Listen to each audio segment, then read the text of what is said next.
Take me out to left field. Give me a shot of Fireball. Give me some high fives from Mark Pena and a hug from Jeff Cross as we stand on top of the tables. Hearing the horns, that's a blast. For it's 1, 2, 3 shots from the cannon with the ladies of left field. Hey, y'all. It is game time with the ladies of left field. We have a relatively quick episode today because I'm just got to go pack to get ready to get to Houston because I'm so ready to see you guys. Yay. Can't wait. Yay. It is Jordan here with Casey and Katie. And just to start it off, because I feel like the biggest thing, too, was the Olympics, which wrapped up on Sunday. Mm-hmm. So I just wanted to run through, the United States had a late surge of good showing. Oh. Like we kind of touched on it a little bit last week, but then they put a nice little bow on everything. They did. So the United States finished with 12 golds, and I will just run through all the golds, which were Breezy Johnson in women's downhill, Michaela Schifrin in women's slalom, Elena Myers-Taylor in women's monobob. I don't think I even knew that one. That's amazing. But Alyssa Liu, which we talked about a little bit last week in women's figure skating, the team event, we won the gold.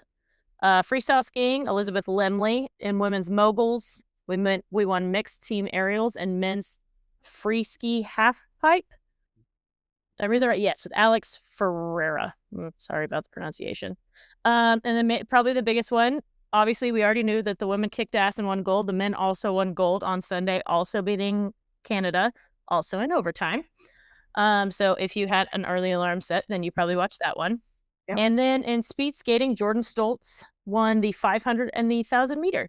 So on top of all that, like the United States, it was a good showing. We finished strong. I know going into last week's episode, we didn't feel great about it, but it ended pretty well. Yeah, I think that's like the best Winter Olympic showing the United States has ever had. Yeah, I think so. I heard that too. Yeah. It's fun. And I mean, just love seeing the women hold it down in there. I think it was that 8 or 9 of the 12 were women's gold medals. So that was fun. Yeah. But yeah, Olympics are done. Everyone looking ahead, or I'm at least looking ahead now. I think they're adding they're adding lacrosse to the Summer Olympics upcoming. So that's super cool for me. But yeah, good momentum to head into the Summer Olympics. But I'll hand it off now to Casey with something else that will make us all. I just have a little bit of Dallas Cowboys news that saw today and a few days ago as well. But so the Cowboys are set to place the franchise tag on George Pickens. So basically, for anybody that doesn't understand what the franchise tag means, that means that you basically have a whole nother year there in place, and then you'll negotiate your contract, long-term contracts kind of thing in another year. So it's just kind of a holding pattern type of thing. But Pickens wants to stay in Dallas. Cowboys want him. So that's a yay. And so with that being said, Javonte Williams, the running back who really did well this year, a nice punch that we had there, like, receiving and rushing. He signed a contract, a 3-year deal. So, I think him and Pickens really hit it off. They really bonded. So they both wanted to be back in Dallas. They liked what's going on. So if we can just get some defensive stuff going in the offseason, let's either make some trades or some good draft picks and get our defense shored up, we might have a decent chance next year. Because the offense should be pretty good. I mean, unless somebody gets hurt. I mean, We've got CD, Pickens, we had Tolbert. I mean, I don't know about the other receivers, but our Dak, I mean, Javonte doing good. Jaden Blue started coming on there at the very end, so maybe he'll have a chance to solidify himself. So anyway, that was a little positive Dallas Cowboy news. So not that we're always super positive again. Yeah, I was like, they're always super positive Dallas Cowboy fans in the offseason. Yeah. And then we'll see how it goes. So there we go. Yeah, love it. Well, I have some college sports news, and so I'll start with basketball. A really good basketball game the other day because St. John's beat the number 3 UConn team. It was a super big game because it was like in Madison Square Garden. St. John's was number 22. UConn is number 3. Beat them pretty good. They beat them 81-72. This also broke the Huskies' 18-game winning streak. So, and then it jumped St. John's up to number 5. So, here in late February, we're getting close to March Madness. So it's when it gets all fun. So we'll see what happens. In baseball, there was a crazy thing that I'd never even heard of in my entire life. We were talking about it. The Longhorns play Baylor this weekend in this tournament we're going to in Houston. So I also thought this was very, connected. But some kid at Baylor, Tice Armstrong, hit 3 grand slams in one game, y'all. Yeah. I never even knew that was like possible. Good Lord. Who is he opponent? So those folks who don't know, I mean, a grand slam requires there to be 3 guys on base when you come to bat too. So Right. it's like the bases have to be loaded. You come to bat and then you hit a home run to score 4 runs. So to me, it's just like the probability of you coming up to bat 3 times in one game, having the bases loaded every single time, Exactly. and then you hitting a home run. So it's just like the math there and like the probability is like mind-boggling. And then that the kid did it. Anyways, so I guess maybe we don't pitch to Tice Armstrong. We'll see. What was the final score of that game? That's what I was just wondering, because I was like, how many is that? It's at least, what, 12? At least 8 runs. It's at least 8 runs. 12 if there was 3 grand slams. Oh, 12 runs. Yeah, I was right. So, I mean, clearly the other team scored runs too, because there wasn't a run rule thing. I mean, or I guess there would have been a run rule. It was against New Mexico State. Yeah. So, anyways, wild headline. So Baylor won 15-2 on Friday. That had to be it. 15-2. That's on Saturday they won 5-2, and on Sunday they won 7-3. Mm-hmm. So the only option there is 15-2. But that's crazy. All right, so on to our UT baseball team, which had a great weekend, y'all. They're just looking good. Looking very PJ asked us, she goes, can they go undefeated? And Mark goes, no. Then Casey's laughing. He goes, no, like baseball teams don't go undefeated. And she's like, well, we're 8-0. So I think we can. And he was like, no, it doesn't happen. But she's, I love that she cares and she's being optimistic.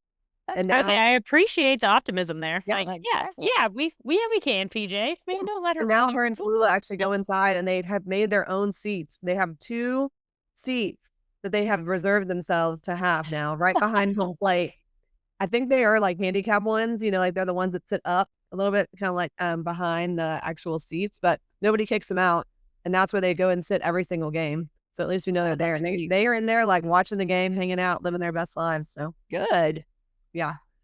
But yeah, we can talk about this one. So Friday night, we won 8-1. Looked good. Ruger looked good. 10 strikeouts. Ethan Mendoza had a hell of a weekend in general. I mean, that kid was like hitting the ball super well. So it was a really fun game. Casey Borba looked good, and Casey Borba and Pac-Man both got their first home runs. And then that just continued for Pac to just continue to just kill it at the plate. Yeah. I mean, he's just tearing it up. Yeah, him and Mendoza both like just are looking really good. And then we had 3 freshmen come in pitching wise, and each pitched an inning and were scoreless, so that was great. Michael Winter, Brett Crossland, and Brody Walls. So exciting to see that some of these guys are getting in and seeing the field and doing well with their opportunity when they get in. Yeah, we've been talking. It's going to be kind of difficult to keep this really good pitching staff happy. Right. Like all of them getting pitching time. So I feel like, that Schloss is like aware of that and trying to get some of these guys in when he can. So yeah, man, Friday night was fun. Looked good. Saturday also, we looked amazing. It was a little bit more of a pitcher's duel on Saturday. So we won 3-1.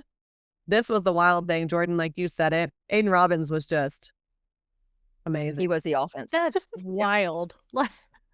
So tell him what he did. I would say also the fact that he hit for the first time in 11 years. Uh-huh. Aiden Robbins hit for the cycle, which means you hit a single, double, triple, and a home run all in the same game. Mm-hmm. And I guess I just didn't realize how long it had been, because I'm pretty sure I was at that game when CJ Hinojosa did it, but it doesn't feel like it was 11 years ago. Right. But it is pretty unique thing to do in a game also. Like, that was awesome. So when I saw that, it's not that easy. Yeah, it's definitely not. It's very unique. I mean, you think about, oh, okay, whatever, you do that. But, a lot plays into who else is on base, if you can advance, that kind of thing. You might hit a ball that could have been a triple, but if somebody was on base and they couldn't get all the way in, like that kind of stuff. So, yep. Luke Harrison pitched that game. He looked good. He held them to only 1 run over a little over 4 innings. And Luke's been around there so far, 4 or 5 innings. But then Max Scrubs was able to come in. He looked really good. He got his first official win, so we love that for him. Mm-hmm. And Thomas Burns looks amazing, dominating. Dominating. Yeah. I mean, that big kid, throwing like 97, 98 and just looks, mean about it. I like it. Yeah. I mean, great. He throws hard. I mean, they're coming in there hard. Mm-hmm. And so that's pretty exciting, which I guess, Volantis is also coming in looking dominating. Oh yeah. And so does Ruger. So it's kind of all the way around. It's lovely. But and then we moved into Sunday and we had a 4-0 win. So another shutout or the first shutout of the year. And we shut out yesterday. But so that was the sweep. That was really good because Michigan State they were competitive, but we basically shut them down offensively. They did not. They only had one run or 2. No, 2 runs. 1 run. No, 2 runs. 2 runs. 2. One Friday, one Saturday. Yeah. But like on Sunday, they didn't have a base runner after the 3rd inning. Yeah. Or what? They only had 1 base runner after the 3rd inning. Yeah. And then so yeah, it's like, and Crossland came in again in that game and pitched the 8th inning, and then Thomas Burns in the 9th. So we have a nice little system going here if they need to keep this up. So I was like, so we feel good about the what is it, stopper? Are they calling it now? Not a closer, stopper position. Like, oh, okay. Like, but we feel good about that. Yeah. Like but I'm liking that they're letting Ruger and Volantis go longer, and and I guess a lot of that may have to do with how many batters. If they're striking, shutting them down, and they're not having batters on base, your pitch count is low. Yeah. So, but that's what they're saying. Volantis retired 15 out of the last 16 batters he faced. So you're just like mowing them down. That guy's looking dominant. So 9 strikeouts in 7 innings. It's crazy. So he's just just a sophomore. Like, man, that kid is looking good, y'all. Yeah. And then on Tuesday night, we played University of Texas at Rio Grande Valley. We kind of care about them because isn't that also where our boy Ryland's brother plays? Mm-hmm. I thought it was. Galvan. It's also the team that 2 years ago I think we lost like 13 to something, and that's when you kind of knew that we had to have a change. But that was a deal. And and their head coach comes from Schloss's coaching tree. Oh. Like, he was one of his assistants. I saw like a chart last night, and it was pretty interesting. He's got a whole slew of guys that are, coaching places that are, his tree kind of thing. Mm-hmm. So, and I think I might even heard the guys calling the game saying that they may have made a regional last year. I don't know. Or they won their conference. Okay. So that actually sounds right. Now that you say it. Yeah. They won their conference. I don't know if they won their conference tournament but they were a very competitive team. So that was again, that was a good win last night. Yeah. We won 14-0, y'all. And we had 10 runs before the 7th inning. And so we couldn't 10-run rule them yet because it was still so early in the game. I know. I saw that like in the 6th inning. I thought, and I thought, we have to go to 7 innings, for the run rule. But we were just crushing the ball, y'all. Like everybody was hitting. So and Carson Tenney hit it over the green monster. So he has one of those now. Yep. Yeah. I did love that too. That one came up in like because Kendall Rogers, D1 Baseball, tweeted something good. He was like, "I'd never expect to see ESPN so-and-so tweeting college baseball highlights in February. But that is one that actually made a highlight. Was that going over the green? I was like, oh, okay. Oh, Yeah. good. Yeah. It was good. I mean, that ball just went far and just kept going. It was crazy. And then Sam Cozart. Yeah, our looked man good. child. Yeah, our man child. He's our Old the man issues. child. Yeah. But he struck out 8 people across only 4 strong innings. So, telling y'all, these pitchers, they're good. Yep. So back to offense, like we said, Ethan Mendoza killing it. He's like leading our, has a team leading batting average, which he's like hitting like almost 450, which is wild. You said Pack, he's our little baby that we love. And that kid is hitting crazy. So hitting around 435. Aiden Robbins has that kid is like fired up. I mean, he like looks like he is just loving being at Texas. Like I think from Seton Hall, right, y'all? Right? Seton Hall? Yes. Yep. And so, I mean, I remember his parents were saying like he never played in front of this many people in his entire life. And so he just looks like he's soaking in Dish Falk and like all that Texas is about. So that's fun. Well, and I was impressed with that. Go ahead. Sorry. I was impressed with that Andrew. I think it's Ermis. Yeah, Andrew Ermis. So he's like our backup catcher. So he was catching. He was playing catch, and then Carson Tenney was just he was the DH. But I mean, he took advantage and he had several hits. Good. So I love that. It's nice to see, and it's good that now they're able to get Carson Tenney rest behind the plate early. Not waiting until the end of the season when people start to like really be worn down, and you're like, okay, So yeah, that's huge actually. Because I mean, in the past we have not had a good backup catcher. I feel like in a while. So and it does help to sustain that. Their catchers like just health throughout the season. That's great. I was just jumping in because me, the numbers person. I was looking.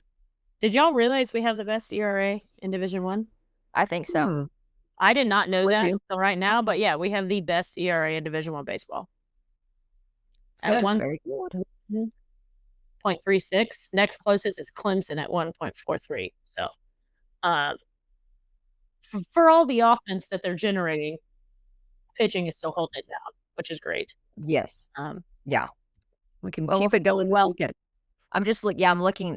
Coastal Carolina. Looks like they've got 3 guys that are hitting well, but then the rest of their guys aren't like really tearing it up. They're below 300, so hopefully we can, yeah. And then let me see what Baylor. Okay, speaking of this weekend, that's what we have next. While Casey looks up some stats, we're all going to Houston and we're excited. It's the 26th annual Bruce Bolt College Classic. And in this game, like what, the Shriners College Classic? Yeah. Whoever wants to throw money at it, it's what they can name it. So we play Coastal Carolina on Friday night. Good team. They won the College World Series in 2016. They also were like right up there, or what was it? Like they got did they play 2 years? Was the it last year? finals? 2 years ago, and they played in the championship in 2025, right? Yep. Yeah. Yeah. So they're competitive, like Casey said, and then we play Baylor on Saturday night. Again, they have 6 guys hitting above 300, so they've got some bats going. Freaking old three Grand Slam old boy. Like, I don't love that. Yeah. 3 Grand Slam ties. Is that his name? Anyway, so we watched out for him. And then on Sunday, we play Ohio State. So, and what Ohio State is saying that they have some good pitching, is what people are saying. Okay. The Coastal, that at least you never actually root for injuries, but their 2 best pitchers are out for the next 2 months. That came out, I think, today. Yeah, so I think not see. Texas won't see Coastal's 2 best pitchers and whoever they face on Friday night. So still will be fun, but it's kind of a bummer too if you want to see. I know the Michigan State was good. I know they took the series from Louisville, but still would have liked to see Texas against an ace, an actual D1 ace. So Well, it'll get started. in a few weeks. I was gonna say, we'll still have a good time, and I'm sure Baylor has some good arms. Like, Yeah. There'll be no rest for the weary in a couple of weeks. yeah. Oh, exactly. But we're excited to see Jordan have fun with all of our friends in Houston and like get away a little bit. I don't know, have like a little mini vacay weekend. So fun. I know Cowboys. Is there anywhere else we're meeting that fans shouldn't? I mean, that's all I know of for now. I know Cobos definitely Friday, and then I know people were talking about doing something different on Saturday. So we'll have to figure it out. I don't know. What does that mean, different? I mean, we want to go to Cobos, I think, right before, because we have all day. People are talking about maybe like going to get, like a different meal. We'll go to lunch somewhere. Oh, okay. Gotcha. So the games are 7 p.m., 7 p.m., and 2 p.m. Yeah. Right? So, 2 evening games. That is a long day. We're going to hydrate, my friends. Whew. Exactly. But yeah, we do love Cobos. He texted Mark that he got me some red wine. So. Oh. I love that. Shout out Cobos. If anybody wants to go, you'll likely see I thought I heard somebody talking about Biggio's. I know we've been there before in the years past, Oh. but I don't know if that's still a thing. Yeah, I don't know. Who knows? Yeah. I'm sure Saturday we'll bop around all over the place. Friday I'll kind of just be like, get there, checked in, and probably go to Cobos, where Saturday, Right. a little bit more open-ended. Do we know who are the games Saturday before us? Oh. Let's see here. Well, let's look. Obviously, I assume Coastal and Ohio State are involved somewhere, but isn't there? Who else is involved in this tournament? I thought Ole Miss was here. Ole Miss is here. So Yeah, Ole Miss is here. Before us at 11 a.m. is Ole Miss, Ohio State, then UTSA Coastal, and then our game against Baylor. And then on Sunday, it's Ole Miss Coastal, then our game against Ohio State, and then UTSA Baylor. Yeah, okay. So, oh man, I don't realize. So we just don't play Ole Miss and UTSA. Yeah. Which I'm okay with not playing UTSA this year. Yeah. I assume both of them. UTSA is probably still on the schedule, though, right? I think so. They are. I would assume they're a Tuesday. Mm-hmm. I'm looking right now. Yeah, they are. I'm pretty sure they are. I'm sure they are. I'm just annoyed by them. I just am real annoyed by those losses last year. Pissed me off. That's fair. That's totally fair. Never ever lose to freaking UT blah blah blah. Anywhere. Whatever. Any And other UT took off SEC play against Ole Miss, so that's also not surprising that they're playing Ole Miss. Yeah. If you are the University of Texas and then you use to like a UT blah blah affiliate, it's not good. That's not okay. May 5th. So near the end of the season too is when we play UTSA. Oh, God. Oh boy. Better Give beat them up. Give them plenty of time. But why that's a fun weekend too, because Ole Miss is up there in the rankings, right? Yeah. Yeah. Right now. I mean, we'll see what happens. For now. Yeah. So well, that'll be a All fun right. weekend. I am Can't wait. I'm mostly excited to see everybody. Also very excited to actually watch like the baseball in person. So I'm mostly excited to see everyone because I don't think I've seen any else since football season. So Mm-hmm. this will be fun. Yeah. Yeah. Can't wait. All right, y'all. What else has been happening in our UT sports world? Well, softball is continuing to roll. They won all 5 games this past weekend, so they've got a record of 14-1. Tegan Cavan, D1 National Pitcher of the Week again. So, and they're playing this week on Wednesday, which is tonight as we're speaking, against Southeast Louisiana, just a little midweek game. They are hosting the Longhorn Invitational this weekend in Austin. So people that are in Austin want to get out, and it'll be good weather. Their games, Houston, St. Bonaventure, Prairie View A&M, and Incarnate Word are all part of that little tournament. So they're playing all those. I guess Saturday they have a doubleheader, or 2 different games, with one each opponent. So softball is continuing to do their thing. Yeah, love it. Well, men's basketball, I talked about basketball earlier. It's getting close to March Madness. If our UT men want a chance at all of getting in to the NCAA, we sadly lost to Georgia, which shouldn't have happened. And we play a big game Wednesday night, which this would have already been. So we'll see. Tonight we play against Florida, which we better win. So we have 3 games after the Wednesday game before the SEC tournament. So our guys got to get it together if they don't want to end up in the NIT. So we'll see. Oof. I was like, I was checking because I do have the game up. I was going to give a score update, but it's a commercial break right now. Yeah, we're ahead. I think it's like 12. Okay, good. Well, that's good. It's a start. Yeah. Swimming and diving. They're great. Again, still very good. Women have won 14 straight conference championships at this point, and the men have won 47. I know, it's unbelievable. That's unbelievable. 47. That is wild. And I actually, it's funny, obviously I wasn't in town. I was doing family stuff over the weekend, but there was a re-air of it on, I guess, Monday morning. So I started watching on Monday morning, and I was like, we win this, don't we? Because I hadn't seen any headlines, but yeah, Texas did win it. So yeah, swimming and diving is just incredible, as expected. Women's basketball has 2 more games left this season. They got a late tip versus Georgia on Thursday night, and their last game of the season is against Alabama on Sunday. And then it's SEC tournament time. I can't believe it's already SEC tournament time for basketball. I know.